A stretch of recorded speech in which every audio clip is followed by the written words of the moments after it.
Cyber ક્રાઇમના વધતા જતા કિસ્સાઓ વચ્ચે વલસાડ જિલ્લા પોલીસને એક મોટી સફળતા મળી છે. ઓપરેશન મ્યુલ હન્ટ અંતર્ગત વલસાડ સાયબર ક્રાઇમ પોલીસે મ્યુલ બેંક એકાઉન્ટનો ઉપયોગ કરી છેતરપિંડી આચરતી ગેંગનો પર્દાફાશ કર્યો છે.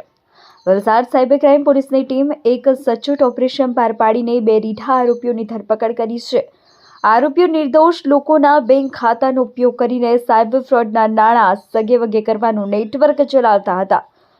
વલસાડ સાયબર ક્રાઇમની ટીમે મોહમ્મદ યુનુસ શેખ અને જાવેદ શેખ નામના આરોપીઓની ધરપકડ કરી હતી. સાયબર ક્રાઇમની ટીમે 10.90 લાખની સાયબર ફ્રોડનો ભેદ ઉકેલ્યો હતો. આરોપીઓ સામાન્ય લોકોને પૈસાની લાલચ આપી તેમના બેંક ખાતા અને સિમ કાર્ડ મેળવતા હતા. ત્યારબાદ સાયબર છેતરપિંડી દ્વારા મેળવેલા નાણાં આ ખાતાઓમાં જમા કરાવી કમિશન કાપીને મુખ્ય આરોપીઓ સુધી પહોંચાડતા હતા, જેને ટેકનિકલ ભાષામાં મ્યુલ બેંક એકાઉન્ટ કહેવામાં આવે છે.